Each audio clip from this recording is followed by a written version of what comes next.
Robichou, que tout à l'heure Marie-Laurence, elle va mieux la présenter.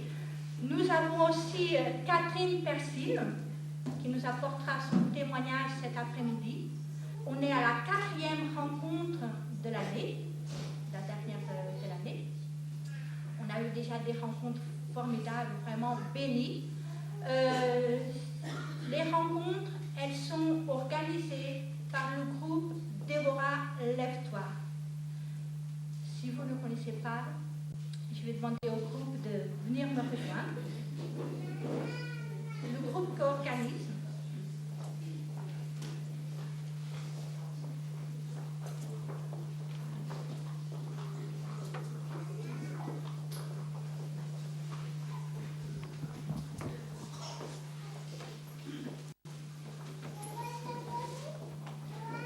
Vous allez voir, nous sommes de différents horizons, différents pays, parce que l'amour de Dieu, il n'a pas de frontières. Il a mis ce groupe-là. Je vais quand même prendre le temps, j'ai le temps. Il y a Beryl, c'est notre maman spirituelle, et c'est la responsable nationale de Déborah, lève-toi. Après, on a Béatrice, on a Marie-Laurence, on a Annie, Karima, Christine, Laurette, Carmen, Janice, Edwige. Voilà. Là, vous savez ici, c'est l'équipe au complet que nous organisons les rencontres de femmes dans le nord de la France. Et ça bouge. Voilà, je les ai fait venir ici pour que, ensemble, on va vous dire que vous êtes tous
demander de faire équipe avec moi et de faire équipe aussi avec le Saint-Esprit parce que je crois vraiment que le moment de la parole de Dieu, tous les moments sont importants dans une réunion, mais je crois vraiment que c'est un moment qui est solennel, qui est sacré et je crois que Dieu veut nous parler. Donc, si jamais il y a des portables qui sont ouverts, peut-être pensez à les éteindre. S'il y en a qui sont ici avec vos enfants, peut-être faire équipe avec moi, avec le Saint-Esprit pour pas que toute l'attention soit peut-être tournée vers le petit ou la petite, mais qu'on puisse vraiment se concentrer ensemble sur la parole de Dieu. Amen. Je vais peut-être mettre... Ce verre d'eau, c'était pour moi? Ah, c'est gentil. Bon, je vais le mettre là. On va s'organiser. Alors, le titre de ce message est celui-ci, « Or, une seule chose est nécessaire. » Or, une seule chose est nécessaire. Je vais vous demander de tourner dans la Bible avec moi, dans Luc, dans le Luc chapitre 10, le verset 38 à 42. Luc 10, le verset 38 à 42.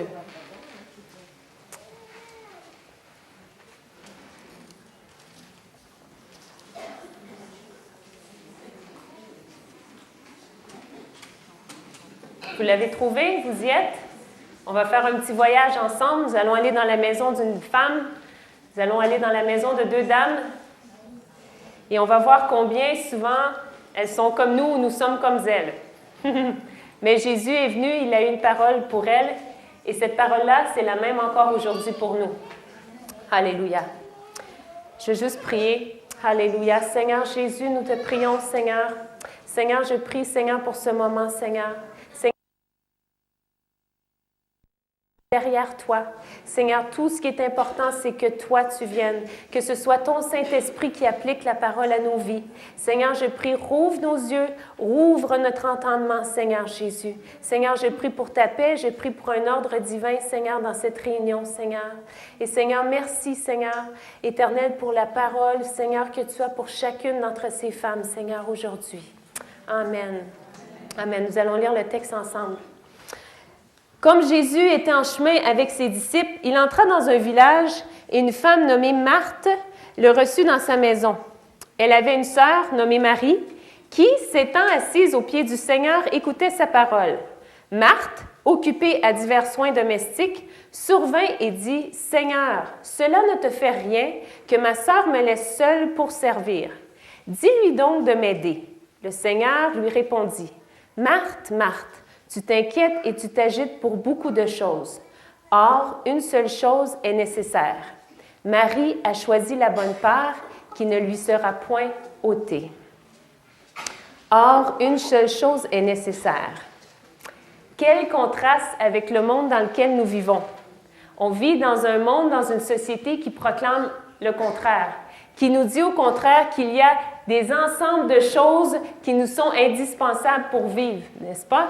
On nous dit souvent qu'au contraire, on a besoin de beaucoup de choses. Et ici, Dieu vient avec un message qui est complètement différent, qui est complètement à l'opposé, qui semble complètement trop simple, qui semble même impossible. On a l'impression que Jésus, que Dieu ne comprend pas c'est quoi la vie ici-bas. Une seule chose est nécessaire, c'est impossible. Mais pourtant, c'est une déclaration qui est peut-être fracassante, qui vient peut-être nous chercher, nous bouleverser, nous renverser. Et elle est surprenante, mais c'est Dieu qui l'a dit. Jésus est Dieu qui a été fait chair, qui est venu. Et Dieu est celui qui nous a créés corps, âme et esprit. Et si Dieu déclare qu'une seule chose est nécessaire, c'est parce qu'il sait qu'il y a une seule chose qui est nécessaire. Il sait qu'il y a une chose qui va déclencher tous les autres besoins, qui va répondre à tous les autres besoins que nous avons. Et c'est à cette chose-là qu'on va regarder ensemble aujourd'hui. Vous savez, j'aime bien la définition de nécessaire dans le petit Robert. Parfois, lorsque j'étudie, j'aime bien aller voir qu'est-ce que le dictionnaire dit. Et c'est écrit « nécessaire, dont la présence ou l'action rend seule possible une fin ou un accomplissement. » Et ici, Jésus nous dit « il n'y a seulement qu'une seule chose qui est nécessaire. » Et quelle est donc cette chose? Jésus le pointe. Jésus pointe vers quoi? Pointe vers une femme qui est assise à ses pieds. Jésus pointe vers Marie. Cette chose qui est nécessaire, c'est une communion avec Dieu. Et c'est de ça que je veux vous parler aujourd'hui. Remarquez bien, je n'ai pas dit la prière. Toutes les religions prient, beaucoup de gens prient, beaucoup de gens élèvent des requêtes. Mais peu de gens ont une communion avec Dieu. Une communion implique qu'il y a une relation, qu'il y a un échange. L'intercession est importante, les requêtes sont importantes, l'action de grâce est importante. Ce sont toutes des prières sur toutes les formes qu'on peut pratiquer et que Jésus nous demande et que moi-même j'applique et je fais dans nos vies. Mais il y a une chose souvent à laquelle nous sommes vraiment, qu'on essaie de nous éloigner, que l'ennemi essaie peut-être de mettre, pas un interdit, mais de nous décourager à faire, et c'est d'avoir une communion, une relation avec Dieu. Une relation, ça implique qu'il y en a un qui parle, l'autre écoute, et par la suite, l'autre répond. Et combien de fois est-ce que nous, on peut parler à Dieu, mais combien de fois est-ce qu'on reçoit des réponses de lui? Pourtant, il veut nous répondre. Dieu désire plus nous parler et nous répondre que nous, on croit qu'il veut nous répondre et nous parler. Et c'est de ça qu'on va parler aujourd'hui. Vous savez, une communion, c'est d'avoir une union avec quelqu'un. C'est d'être de connivence. Dieu veut être de connivence. Il veut être en harmonie avec nous. Il veut cette complicité. Il veut cet accord. Dieu veut se mettre compatible. On a été créés à son image, donc nous sommes compatibles. Il y a une compatibilité entre nous et lui. Il y a vraiment une amitié. Vous savez, une relation avec Dieu est tout ce qui nous est nécessaire parce que de elle va couler, va sortir, va jaillir tout l'épanouissement qu'on a besoin. Combien de dames ont besoin d'une estime de soi, ont besoin d'avancer, ont besoin d'une direction, ont besoin de réponses, ont des besoins qui sont matériels, qui sont physiques, qui sont émotionnels, qui sont psychologiques. Dieu peut être la source et une relation avec lui peut vraiment, vraiment tout affecter. Je le crois parce que je le vis. Donc, je ne parle pas ici. Mon intérêt aujourd'hui, ce n'est pas de venir vous donner des trucs, des méthodes, des étapes, mais mon intérêt aujourd'hui, c'est vraiment de simplement vous partager quelque chose que j'ai vécu et quelque chose que je vis aujourd'hui. C'est un produit, je me sens un peu comme une vendeuse, mais c'est un produit que je peux dire, je l'ai essayé et ça marche, ça fonctionne. Donc, je ne sais pas quelle est votre relation avec Dieu, je ne sais pas où vous en êtes. Il y en a peut-être qu'ici, vous avez une grande intimité avec Dieu. Et peut-être que ce message va simplement vous rafraîchir, vous confirmer, vous faire du bien. Pour d'autres, peut-être que ce message, peut-être que vous avez déjà eu une relation avec Dieu intime dans les années passées, mais le tourbillon de la vie, les occupations, le train-train, le métro, boulot, dodo, tout ça vous a éloigné de ça. Eh bien, j'espère que ce message va vous influencer. Ce n'est pas mon message, c'est celui de Jésus. À revenir, va vous donner le désir, le goût, l'envie de revenir à ça. Il y en a peut-être que d'autres que vous n'avez jamais vu une intimité. Vous vous asseyez ici et vous dites « Ah, sais-tu, je réalise que je fais des prières, mais une intimité où Dieu me parle à moi. Bon, je suis habituée que Dieu me parle quand je vais à l'église et qu'il y a un message qui est prêché. Je suis habituée que ce soit comme ça, mais à moi, tout seul dans ma chambre, qui se révèle à moi, c'est l'intention de Dieu, c'est le désir de Dieu. » Et il y a plein de femmes qui l'ont vécu et il y a plein de femmes qui le vivent encore aujourd'hui. Amen. Et vous pouvez le vivre aussi. Et il y en a peut-être que vous vous êtes découragés. Vous avez dit, Justine, j'ai essayé, ça ne marche pas. C'est long, j'y arrive pas. Eh bien, on va regarder. Ce matin, on va parler de l'importance d'avoir une communion avec Dieu. Et cet après-midi, on va aller dans le concret ensemble. Le comment. Comment y arriver? Comment faire? Il y a des dispositions de cœur. Et puis, le Seigneur nous le montre dans sa parole et on va aller dans sa parole avec ça. Mais ce matin, on va regarder 2 points. C'est une nécessité pour nous et c'est une nécessité aussi pour Dieu. Cette chose qui est nécessaire, cette relation. On va regarder ensemble à Marthe. Si on fait une petite mise en situation à la 2007, je crois que Marthe, elle est débordée. Hein? Il y a 2 versions qui disent, moi j'ai vu dans 2 versions, ça dit Marthe était accablée par les soucis du service. Et il y a une autre version qui dit Marthe s'affairait un service compliqué. Hein? Combien de souvent d'entre nous, on se complique la vie? Et puis Marthe était dans cette situation-là. Et je veux qu'on puisse regarder à Marthe, je ne veux pas qu'on la juge, je ne veux pas qu'on la pointe. Au contraire, beaucoup, justement, de théologiens disent dans les commentaires que Marthe, Marie et Lazare étaient des amis très proches, très intimes de Jésus. C'était des gens que Jésus aimait et qu'il estimait. Et souvent, j'ai entendu des messages sur Marthe, il ne faut pas être comme Marthe, il faut être comme Marie. Et puis, les femmes, des fois, sortent découragées. « Ah, moi, je suis vraiment une Marthe, je n'arriverai jamais à être comme une Marie. » Mais ce n'est pas mon point, ce n'est pas mon but aujourd'hui. Mais je veux quand même qu'on regarde à elle, sans avoir une image négative d'elle. Mais si on met sa situation en 2007, elle reçoit Jésus. Jésus qui est la personne de l'heure, qui est le personnage dont on parle le plus, et il vient chez elle. Pour elle, c'est un ami. Et vous savez, comme moi, des fois, quand on reçoit, la femme a cette capacité de pouvoir faire 5, 6 choses en même temps. Hein? C'est une capacité merveilleuse que Dieu lui a donnée. On dirait qu'on a 15 bras en même temps. Alors, je peux l'imaginer peut-être en train de repasser la nappe qu'elle va mettre sur la table et elle parle peut-être au téléphone en train de commander du pain à la boulangère avec les trucs qui mijotent sur le feu et elle regarde par la fenêtre peut-être un petit qu'elle garde qui est en train de jouer avec un ballon et tout. Elle est occupée et elle est débordée. Comme souvent, nous, on se trouve à être comme ça. Elle est peut-être dépassée par les événements. Je crois que Marthe veut vraiment servir et souvent, c'est nous. On est comme ça dans nos vies. On veut montrer à Dieu qu'on l'aime, on veut suivre Dieu. Et souvent, on le fait au travers le service. Mais vous savez, parfois, il y a un danger de simplement démontrer son amour à Dieu au travers le service. C'est qu'à un moment donné, ça peut amener un épuisement. Au contraire, ça peut amener un égarement. On peut se mettre à servir Dieu sans le connaître nécessairement, sans avoir une profondeur avec lui. Et puis elle, peut-être qu'elle trouvait son épanouissement dans l'accomplissement, dans le fait qu'elle faisait quelque chose. Et puis, Marthe voulait donner vraiment de son meilleur à son Sauveur. C'était une bonne personne. Mais parfois, je ne sais pas si vous avez passé par là, mais moi, j'ai passé par là. De vouloir tellement aimer Jésus, de vouloir le servir, de vouloir vivre pour lui, sans nécessairement le connaître. Vous savez, Jésus ne nous appelle pas à vivre pour lui. Il nous appelle à vivre avec lui. Et ça, c'est une grosse différence. De vivre avec lui. Lorsqu'on vit avec lui, automatiquement, on se met à vivre pour lui.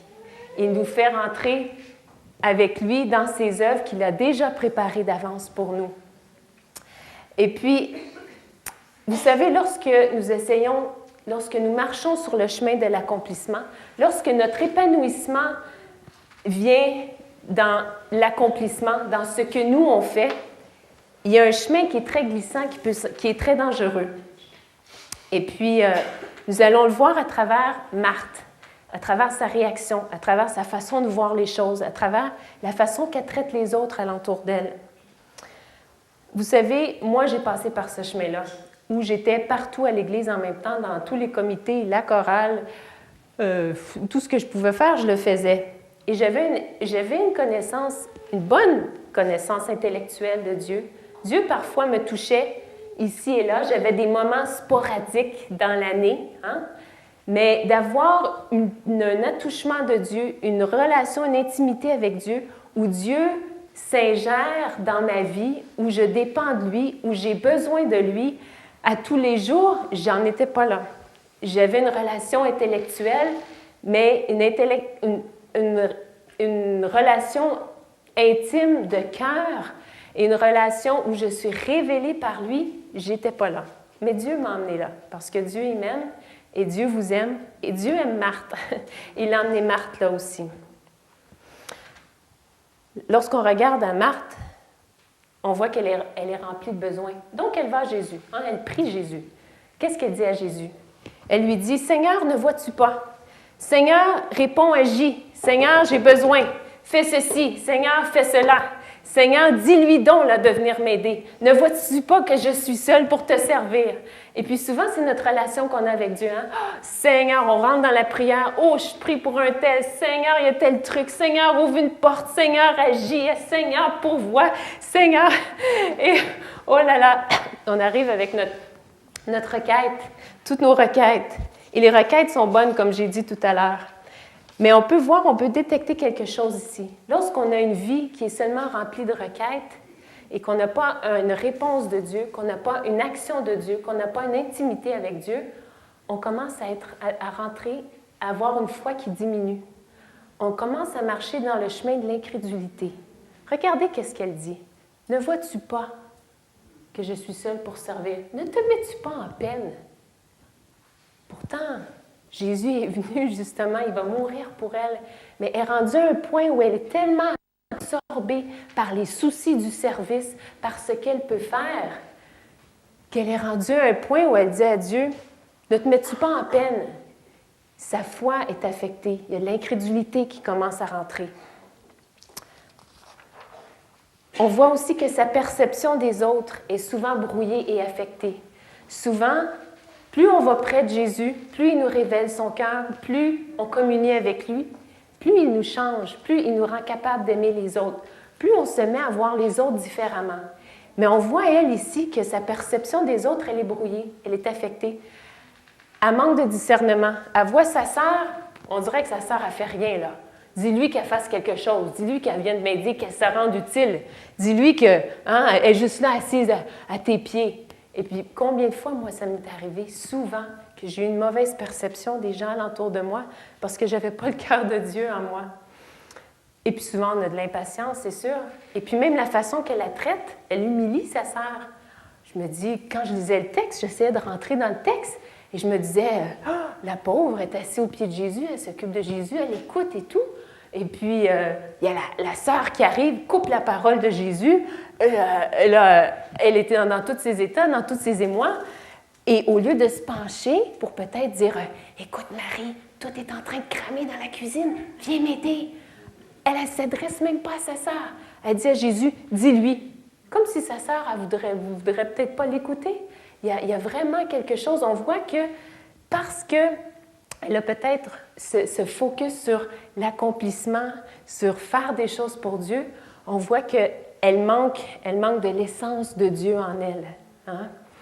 Et puis ça l'affecte son entourage, ça l'affecte ses relations, ça l'affecte qu'est-ce qu'elle fait, ça l'affecte elle, parce que la Bible nous dit qu'elle était accablée par les soucis du service, alors qu'on est supposé de servir le Seigneur avec joie, alors qu'on est supposé d'être dans la paix, dans l'amour, alors qu'on n'est même pas supposé d'essayer de produire quoi que ce soit par nous. C'est Dieu qui fait tout. Nous, on ne fait que marcher dans ce qu'il a fait, dans ce qu'il a préparé. Et moi, j'ai une question. Je ne sais pas si ça vous arrive, mais moi, ça m'est souvent arrivé de rentrer dans un temps de prière à la maison et d'en sortir exactement de la même façon que j'en suis rentrée. Aussi vide, aussi découragée et aussi épuisée. Vous savez, des fois, il y a des gens qui disent « Mais ma sœur, si vous saviez, je prie. » Avec ces femmes ou avec ces gens, on réalise que ce qu'ils font, c'est la nomenclature de leur requête. Et ce qu'ils font, c'est pas qu'ils rencontrent Dieu, ils rencontrent leur requête, ils rencontrent leurs problèmes. Ils décrivent toute la montagne, toute l'impossibilité, tous, et puis ils sortent du lieu de prière, et ils se disent, mais comment Dieu va s'y prendre? Hein? Parce que, là, vraiment. Et la prière est faite pour rencontrer Dieu. Et Dieu veut nous rencontrer. Alléluia. Ce qu'il faut, c'est voir Dieu. Et Dieu veut nous montrer qui il est. Jésus veut vraiment, il a un désir de nous combler, de nous satisfaire. Vous savez, il y a vraiment plus dans la vie chrétienne. La vie chrétienne, c'est pas juste, je vais à l'église, j'essaie d'avoir des bonnes valeurs, je prends mon 10 minutes, une demi-heure, 1 heure par jour. La prière, c'est pas une tâche. Bon, c'est pas, j'ai fait la vaisselle, j'ai prié, j'ai lu mon verset de la journée. J'espère que je vais réussir à passer au travers de ma Bible cette année, parce que ça fait des années que j'essaie de le faire, je n'y arrive pas. Bon, peut-être je suis la seule qui est comme ça, hein, vraiment, dans le fond. Je ne sais pas pourquoi je vous dis ça à vous. Je suis certaine que je suis la seule qui a eu ces combats-là, qui a ces objectifs-là. Mais vous savez, Jésus veut nous emmener plus haut. Il veut nous emmener à un autre niveau. Un niveau où on est avec lui, où on est en lui, où on règne avec lui, où vraiment il prend le contrôle de notre vie, où il dirige tout. Mais merci Seigneur que Marthe, c'est à Jésus qu'elle s'est adressée. Elle ne s'est pas adressée à un pharisien qui aurait pu la condamner ou qui aurait pu lui faire la morale, mais c'est à Jésus qu'elle est venue. Elle a eu sa forme de prière, elle est venue comme elle était elle-même, même si elle était stressée, débordée, et Jésus l'a adressée. Et qu'est-ce qu'il lui a dit? Moi, j'aime bien la réponse de Jésus. Jésus lui a dit, « Marthe, Marthe. » Le fait qu'il dise 2 fois son nom, je crois qu'il voulait la calmer, hein? Enlever le presto, je ne sais pas comment vous dites ça ici, mais il a voulu vraiment dire, je ne pense pas qu'il a dit « Marthe, Marthe, non mais c'est quoi ce truc? » Non, je crois que je peux m'imaginer dire Jésus « Marthe, Marthe. » Et par sa réponse, on voit que Jésus la connaît. Il dit « Marthe, Marthe, tu t'inquiètes et tu t'agites pour beaucoup de choses. » On voit que Jésus l'aime, ne la condamne pas. On voit aussi qu'il reconnaît et qu'il voit ce qu'elle fait. Il ne minimise pas ce qu'elle fait. Il ne dit pas, franchement, Marthe, tu t'inquiètes puis tu t'agites pour pas grand-chose. Ce que tu es en train de faire, c'est pas vraiment important. Là.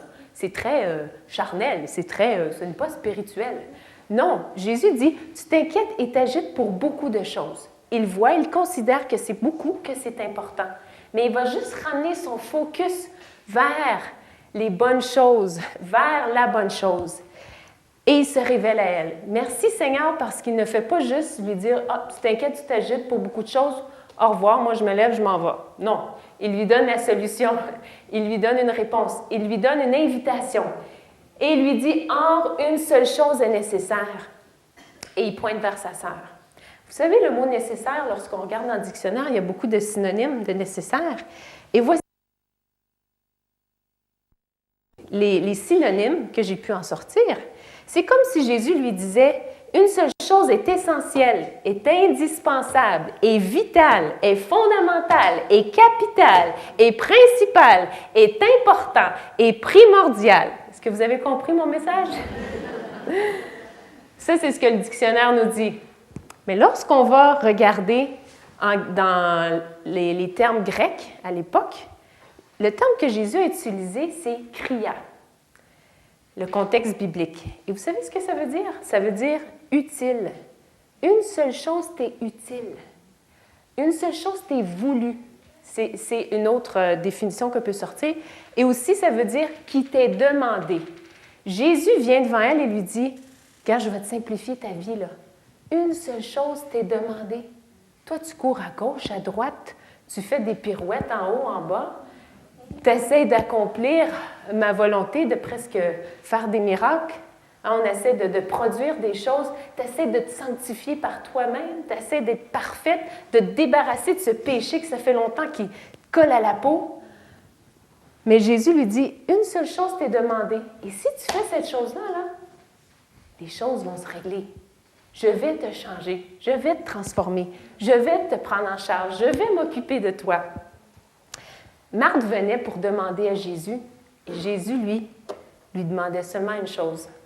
Reste avec moi. Assis-toi, reste avec moi. Je vais te parler. Et c'est ce que Jésus veut faire encore aujourd'hui. Jésus vient renverser notre entendement et nos idées. Hein? Nous voulons servir pour faire et pour être heureuses, et pour lui montrer, pour lui plaire, et c'est bien. Et lorsqu'on a une communion avec lui, automatiquement aussi, on va se mettre à le servir, c'est certain.